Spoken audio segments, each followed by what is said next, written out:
오늘은 읽은 예레미야 33장 말씀을 통하여서 내가 복을 베풀리니 라는 제목으로 함께 은혜를 나누도록 하겠습니다. 여러분은 조금 눈물이 많은 편이세요? 아니면 눈물이 좀 없는 편이세요? 드라마를 보면 좀 눈물이 많이 나는 편이세요? 아니면 폭삭 속았수다 이런 드라마 봐도 나는 눈물이 하나도 안 나던데 좀 이런 편이세요? 뭐 사람마다 눈물이 많은 사람도 있고 눈물이 좀 없는 사람도 있죠. 근데 눈물이 있는 사람이나 없는 사람이나 동일하게 눈물을 흘릴 때가 있습니다. 언제냐면 아플 때죠. 아플 때. 마음이 아플 때도 눈물이 나고요, 또 몸이 아플 때도 눈물이 납니다. 몸이 아플 때 막 무슨 큰 몸살 감기나 어려움이 있어도 이 눈물이 나고요, 아니면 어디 가다가 탁 부딪히면 눈물이 조금 나죠. 그래서 몸이 아프거나 마음이 아플 때 다 눈물이 납니다. 예레미야를 눈물의 선지자라고 하는데, 예레미야가 눈물의 선지자라는 의미는 예레미야가 아프다는 거예요. 뭐가 아프냐면 마음이 아프다는 거죠. 예레미야가 왜 마음이 아픕니까? 사랑하는 자기의 민족 이스라엘이 바벨론에 의해서 멸망당할 때가 가까워왔기 때문에 눈물이 나는 거예요. 그리고 예레미야가 보니까 하나님께 벌 받고 멸망당하게끔 이 민족들이 악을 행합니다. 그 모습을 볼 때 안타까운 마음에서 눈물이 나는 거예요. 여러분, 우리가 예레미야서를 읽으면서 예레미야를 통해서 조금 배울 필요가 있어요. 우리의 모습을 조금 돌아볼 필요가 있어요. 여러분은 혹시 대한민국 이 나라를 위해서 기도할 때 눈물로 기도하고 계십니까? 눈물이 난 적이 있으세요? 막 한숨이 쉬어지기는 할 때가 있지만 우리가 나라를 위해서 눈물로 기도하기는 참 쉽지는 않은 것 같아요. 그런 차원에서 보면 참 예레미야를 통해서 우리가 배울 게 많다, 이런 생각을 합니다. 예레미야가 나라를 위해서 어떻게 눈물로 기도했는지 제가 한 두 구절만, 예레미야와 예레미야 애가서에 이 말씀들이 많이 나와 있지만 그 중에 두 구절만 한번 읽어드리면, 예레미야 14장 17절 말씀에 보면 너는 이 말로 그들에게 이르라. 내 눈이 밤낮으로 그치지 아니하고 눈물을 흘리리니 이는 처녀딸 내 백성이 큰 파멸 중한 상처로 말미암아 망함이라. 내 눈이 밤낮으로 그치지 않고 눈물을 흘린다라고 예레미야가 이야기를 하고 있어요. 밤낮으로.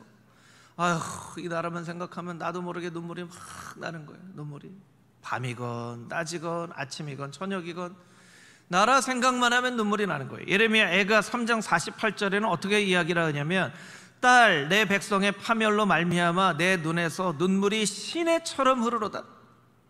눈물이 그냥 뚝뚝 떨어지는 게 아니에요. 눈물이 얼마나 많이 나면 이 시냇물이 흐르는 것처럼, 참 이 비유도 이런 비유를 했어요. 시냇물이 흐르는 것처럼 눈물이 줄줄줄줄 흐르는 거예요. 눈물이. 우리는 우리 나라를 위해서 이렇게 기도하고 있는가, 좀 돌아볼 필요가 있겠죠. 그런데 예레미야가 이렇게 울게 된 것은 그냥 단순히 예레미야의 감정이 풍부하거나 아니면 예레미야가 나라 사랑하는 마음이 특심해서 이런 눈물을 흘린 것이 아닙니다. 예레미야가 아픈 것은 바로 하나님 아버지의 마음이 아픈 것이고요, 그 아픈 하나님 아버지의 마음을 예레미야가 공감하고 깨달아 알았기 때문에 눈물이 나는 거예요. 그 예레미야의 눈물은 곧 하나님의 눈물이라는 것을 우리가 꼭 깨달아 알아야 되는 것이죠. 우리 저를 따라서 같이 한번 해볼까요? 예레미야의 눈물은 하나님의 눈물입니다. 하나님의 눈물이라는 거예요.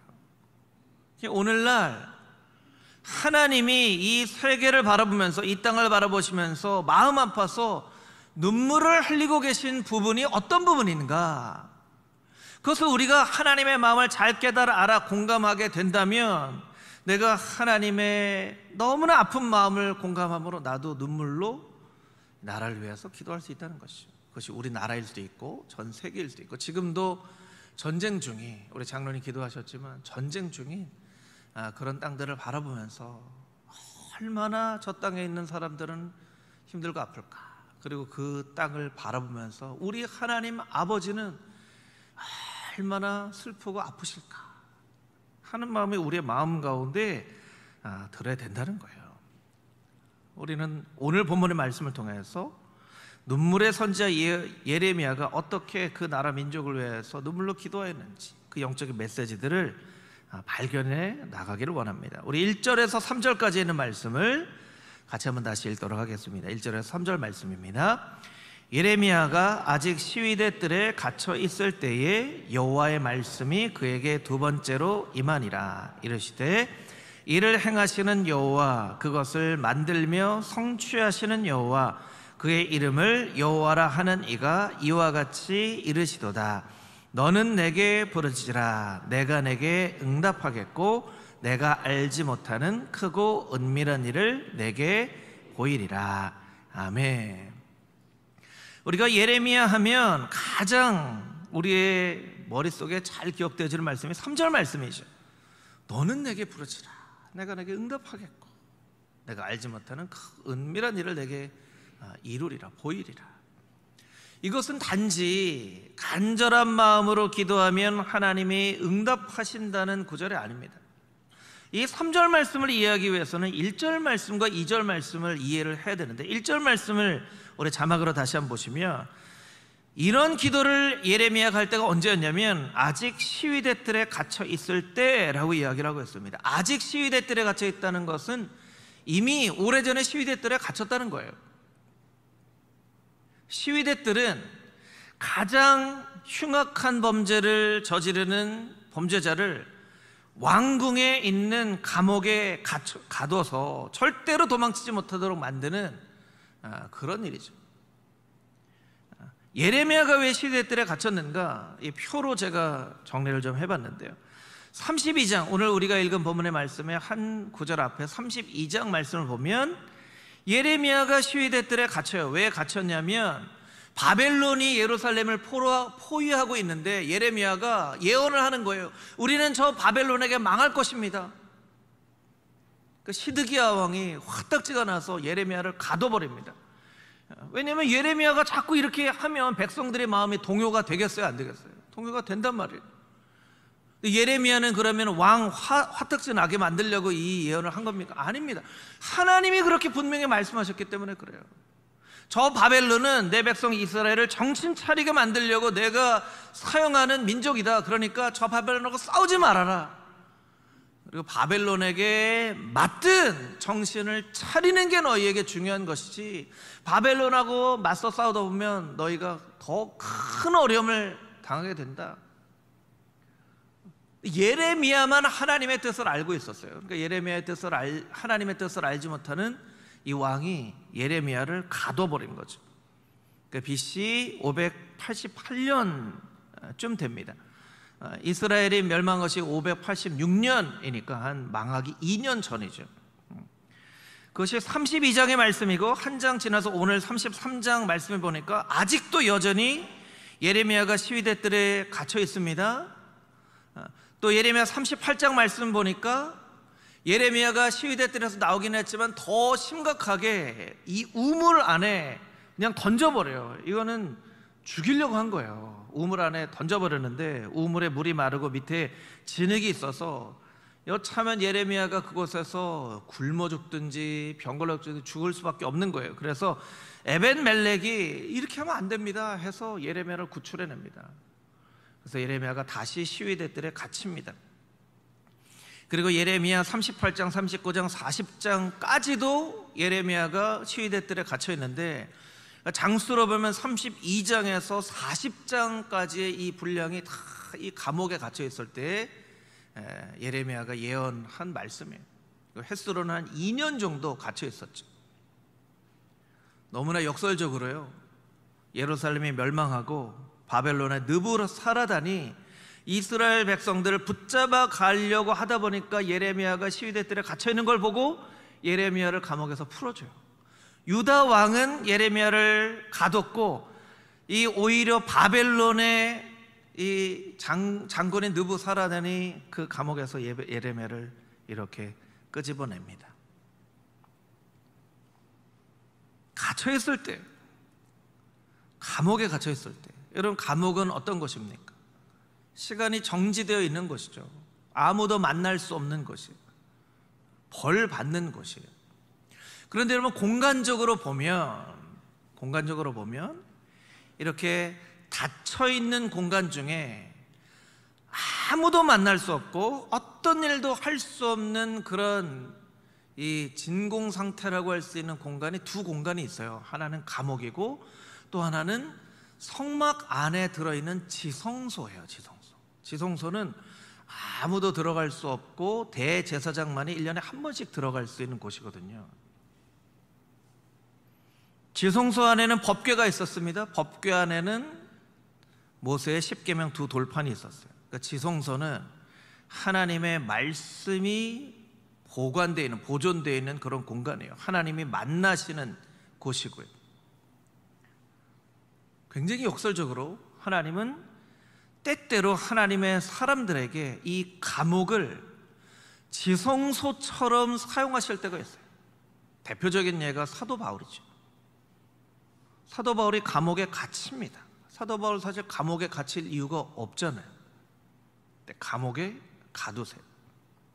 요셉이 그랬죠. 요셉이 감옥에 갇힐 이유가 없는데 하나님은 요셉을 감옥에 가둬두세요.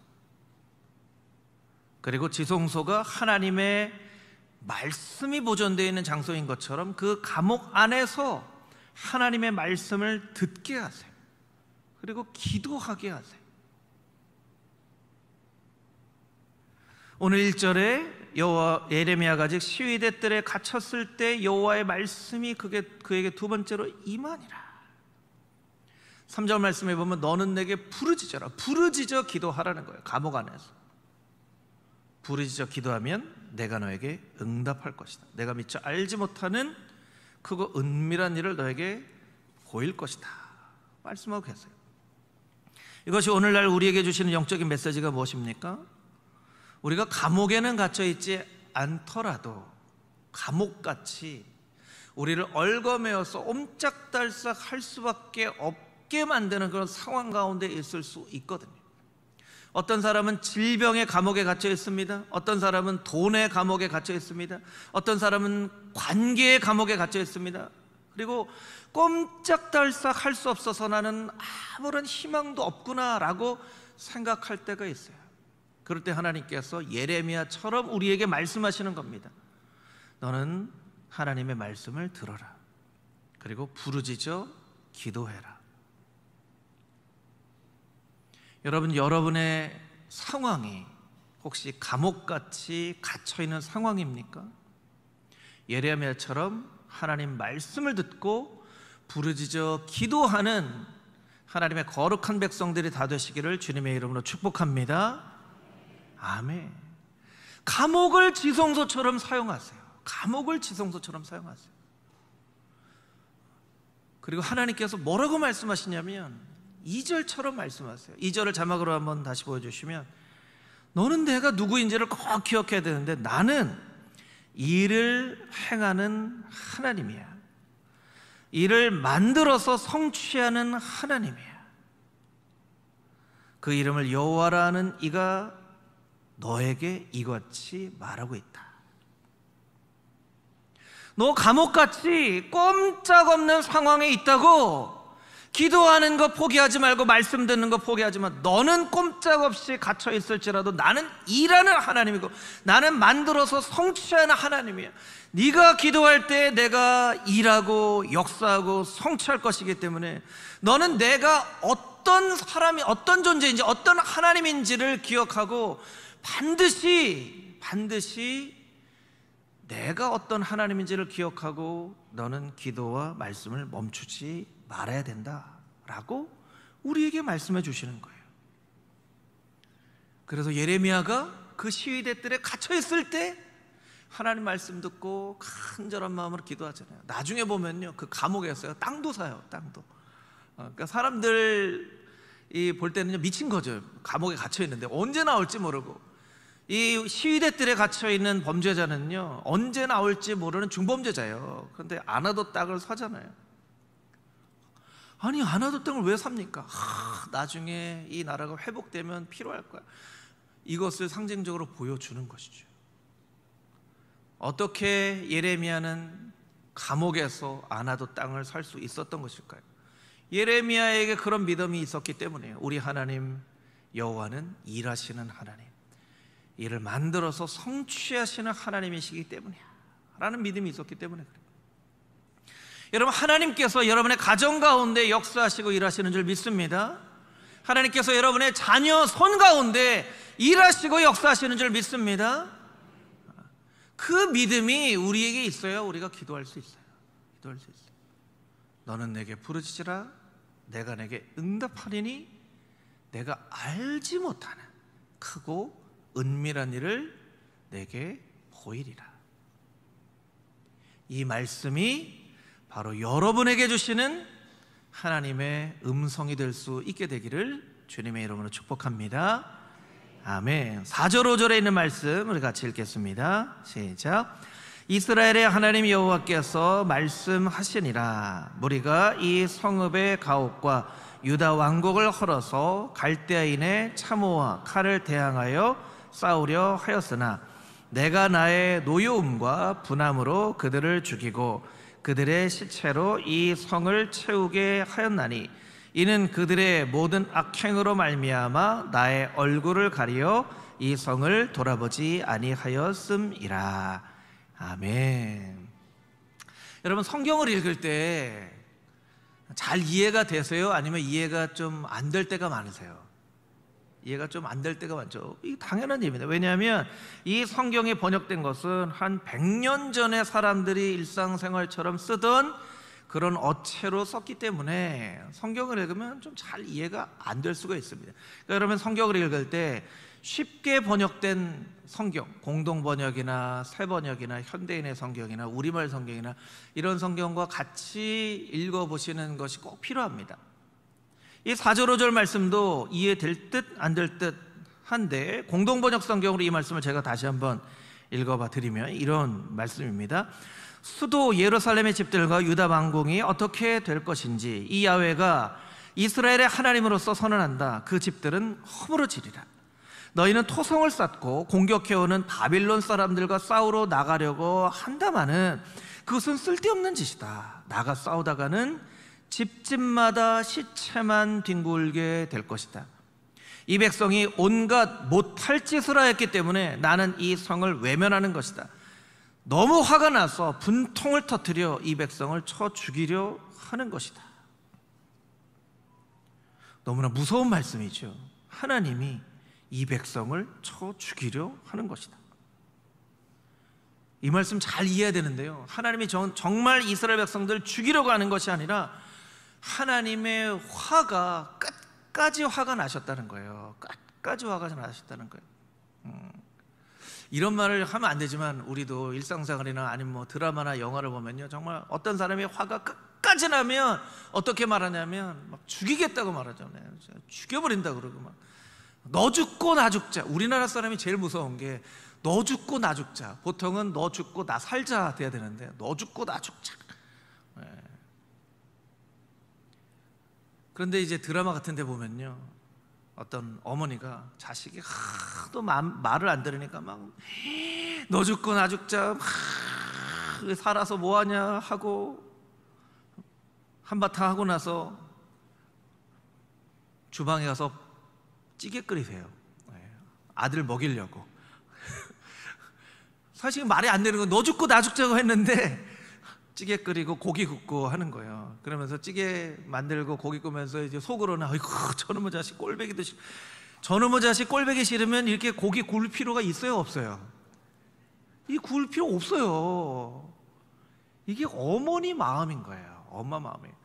정말 너 죽고 나 죽자는 게 아니라 너무 화가 났다는 거예요. 너무 화가 났다. 너는 왜 엄마 마음을 이렇게 모르고 왜 그렇게 하니 하는 이 마음이 너무 그냥 끝까지 가면 진짜 너 죽고 나 죽자 하고 되는데, 끝나고 맛있는 반찬 만들고 밥 차려주면서 밥도 그냥 이렇게 던져놓으시, 먹든지 말든지 하는데 그 안에는 고기가 담겨져 있어요.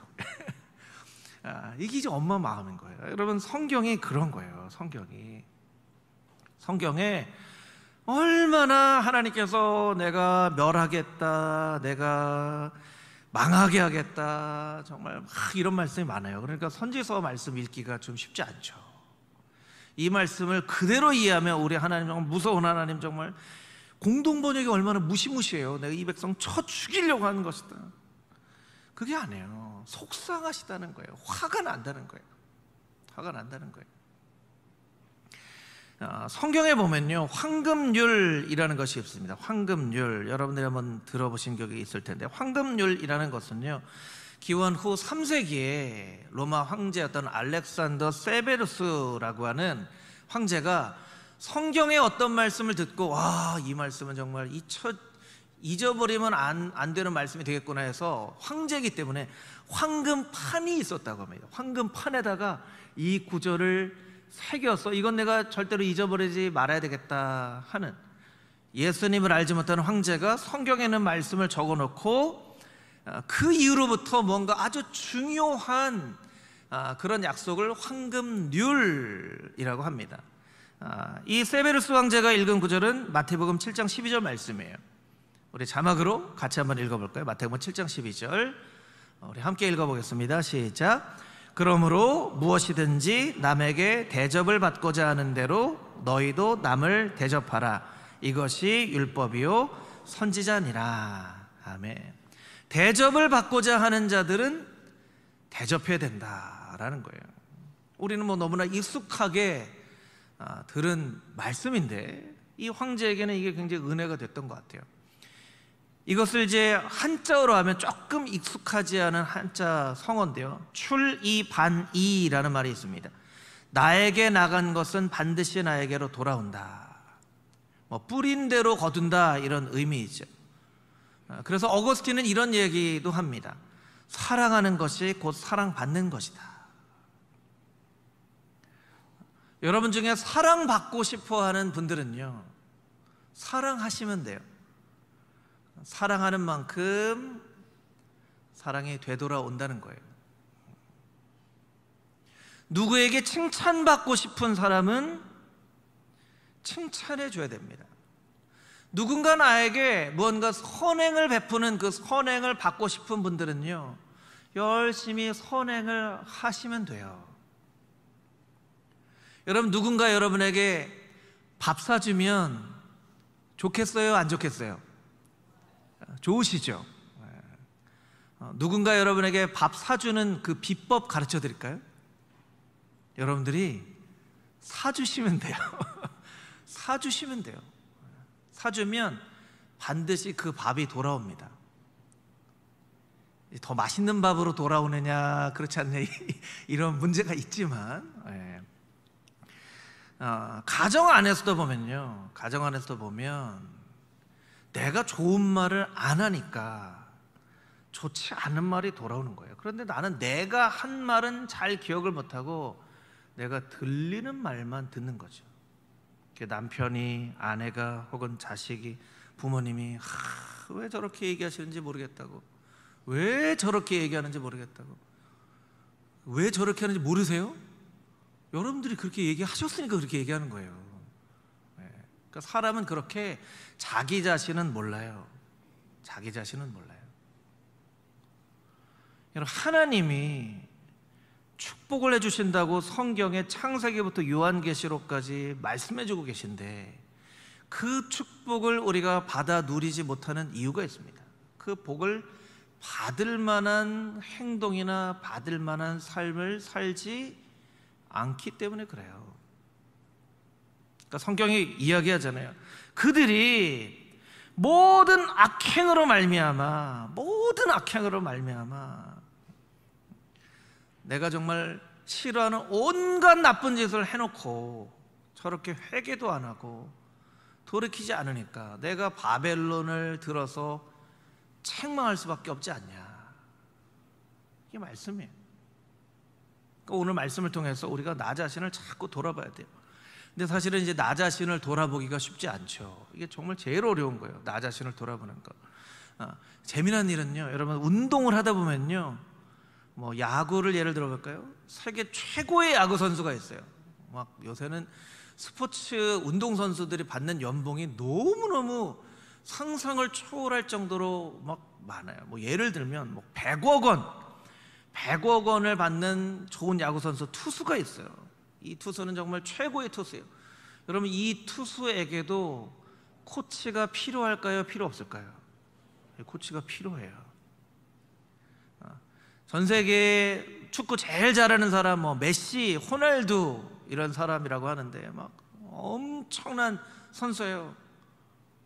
이런 사람에게도 코치와 감독이 필요해요. 왜 코치와 감독이 필요한지 아세요?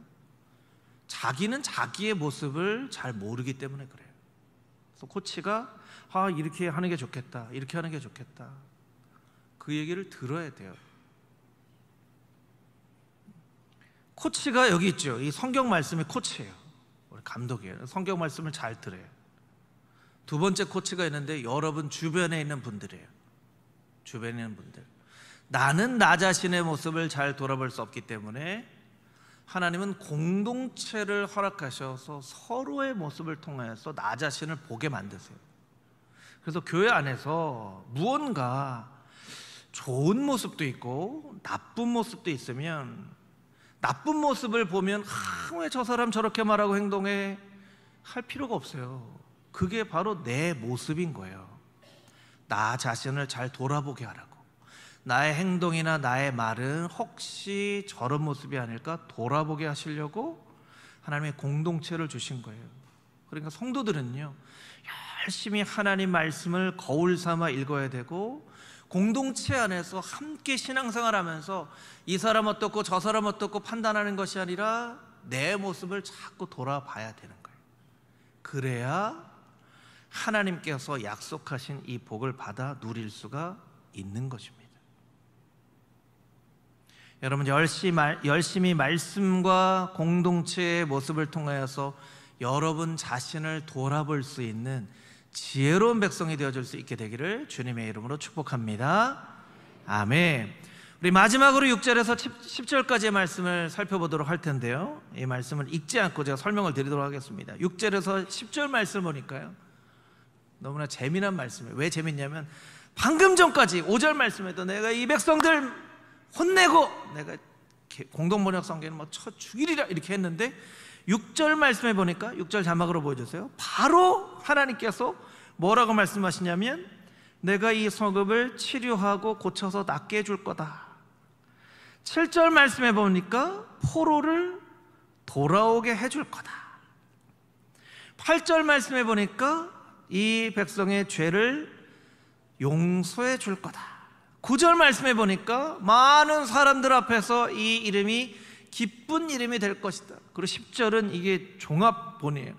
이 모든 약속의 말씀이 함께 녹아져 있어서 이 성읍이 즐거운 성읍이 될 것이고, 무엇보다도 신부의 소리, 신랑의 소리, 그리고 만군의 여호와께 여호와는 선하시다, 인자하시다 하는 예배드리는 소리가 가득하게 할 것이다 말씀해주고 계세요. 제가 설명드린 게 맞죠. 혼나 하면서도 이런 성읍이 되게 할 것이다 하는데요, 여러분, 이 말씀은요, 이렇게 되어질 것을 내가 믿는다 하고 하나님께서 이스라엘 백성들에게 말씀하시는 거예요. 우리는 나의 믿음만 알지 하나님의 믿음에 대해서는 생각해 보지 않습니다. 여러분, 믿음은요, 우리에게 먼저 시작된 게 아니라 하나님께 먼저 시작된 거예요. 하나님께서 우리를 믿는다는 거예요. 내가 이런 복을 너에게 막 줄 텐데 너 나에게 돌아오면 내가 너 이런 복 너에게 줄 거야. 나는 네가 나에게 이렇게 돌아올 걸 믿어. 이런 말씀이에요. 우리 어릴 때 우리 자녀들이 어릴 때 참 어린 자녀들은요, 뭐 세수하고 양치하고 하는 거 아무것도 아닌 일인데 세수하고 양치 잘하면 엄마가 장난감 사줄게요 하죠. 조금 더 자녀가 커서 공부할 때 되면 내가 공부 열심히 해서 성적을 잘 올리면 아빠가 운동화 멋진 거 사줄게. 난 네가 이거 잘할 줄 믿어. 조금 더 크면요, 정말 부모님 마음 잘 하면 내가 자전거 사줄게. 이게 부모님의 믿음이에요. 여러분은 어디까지 사준다고 말씀하셨는지 모르겠어요. 어떤 경우는 막 차 사줄게, 막 집 사줄게 이런 분들도 혹시 있는지 모르겠어요. 이게 부모님의 자녀들에 대한 믿음이에요. 하나님도 우리에 대해서 믿음을 가지고 계세요. 나 네가 돌아올 줄 믿어. 너 돌아오기만 하면 이런 축복을 너에게 줄 거야. 여러분, 하나님은 좀 여러분 생각하실 때 믿을 만한 분이세요? 믿지 못할 분인 것 같으세요? 네, 믿을 만한 분이시죠. 여러분은 스스로 보실 때 여러분은 좀 믿을 만한 사람인 것 같으세요? 좀 믿을 만하지 못한 것 같으세요? 네, 좀 주저하게 되죠, 대답을. 네. 여러분, 하나님은 믿을 만한 분이시기 때문에 우리가 믿는 거지만 하나님이 우리를 믿는다는 건요, 정말 이게 말이 좀 그렇지만 하나님의 믿음은 정말 얼마나 대단한 믿음이신지, 하나님의 믿음이니까 당연히 대단한 거지만 우리 믿을 만하지 않은 우리를 바라보면서 내가 너 믿는다, 내가 너 믿는다, 너 잘할 줄 믿는다, 너 이거 잘할 줄 믿는다 하고 하나님께서 우리에게 말씀해 주시는 거예요. 말씀해 주시는 거예요. 그 신앙생활은요, 이런 관점으로 보면 이렇게도 설명할 수 있어요. 신앙생활은 우리를 향한 하나님의 믿음에 보답하는 삶이 바로 우리의 신앙생활이다. 한번 따라해 볼까요? 신앙생활이란 우리를 향한 하나님의 믿음에 보답하는 삶이다. 여러분, 하나님이 여러분을 향해서 믿음을 가지고 계시다는 생각 여러분 꼭 하셔야 됩니다. 이거 굉장히 중요합니다. 여러분이 자녀를 바라보면서 한 번쯤은 이런 비슷한 얘기를 해보신 경험이 있을 것이기 때문에, 그럼 여러분이 하나님의 마음을 알 수가 있어요. 너 잘할 줄 믿는다, 잘할 거 믿는다, 이거 잘하면 아빠가 이거 사줄게, 엄마가 이거 사줄게, 이거 해줄게, 잘할 줄 믿는다. 하나님이 똑같이 그런 마음을 가지고 계신 거예요. 오늘 본문의 말씀 가운데 우리가 눈여겨봐야 될 구절이 있죠. 어떤 구절이 있냐면 8절 말씀 자막으로 보여주시면 7절 말씀 자막으로 보시면 7절 끝부분에 그들을 처음과 같이 세울 것이며, 또 10절 마지막 부분 보여주시면 지난 날처럼 되게 할 것임이라. 하나님이요, 그런 추억이 있으신 거예요. 너무나 좋았던 때. 지금 막 부부싸움하고 막 사이가 안 좋은 부부라도 우리 처음 만났을 때 그때 참 좋았는데 하고 추억을 회상할 만한 아름다운 시절이 분명히 있었을 거예요. 하나님이 그때에 대한 추억을 가지고 계신 거예요. 이스라엘 백성, 너 나랑 그때 그렇게 예배 드리고 할 때 그때 너무 좋았는데 나는 그때로 돌아갔으면 좋겠다 하시는 거예요. 처음과 같이 세울 것이다. 지난 날과 같이 되게 할 것이다.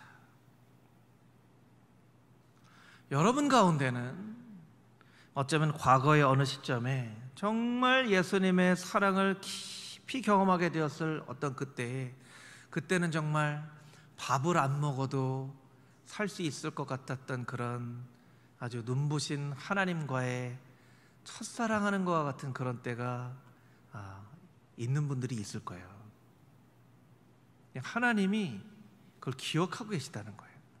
그리고 우리를 향해서 말씀하고 계시다는 거예요. 아들아, 딸아, 너 그때 기억나니? 그때 너무 좋았는데, 너무 행복했는데 나는 그때처럼 됐으면 좋겠다. 너 나한테 돌아와라. 그때처럼 나와 만나자라고 말씀하고 계신 거예요. 그래서 하나님의 눈물은요, 슬픔의 눈물이고 분노의 눈물이지만 그 첫사랑의 때가 회복되어지기를 간절한 마음으로 바라는 기대의 눈물이에요. 소망의 눈물이에요. 그리고 오늘도 여러분 한 사람 한 사람을 바라보시면서 아들아, 딸아, 그때로 돌아갈 수 있으면 얼마나 좋겠니? 나는 그때로 돌아갈 수 있을 줄 믿는다 하고 우리에게 말씀하고 계신 거예요. 여러분, 그때가 언제입니까? 한번 오늘 잘 생각해 보면 좋을 것 같아요. 그리고 하나님 앞에, 하나님, 저도 그때 너무너무 좋았어요. 저도 그때처럼 하나님하고 만나고 하나님 앞에 예배할 수 있으면 너무 좋겠어요 하고 우리가 하나님 앞에 기도한다면 하나님께서 그 이야기를 들으시고 하늘에서 기쁨의 눈물을 흘리실 줄 믿습니다.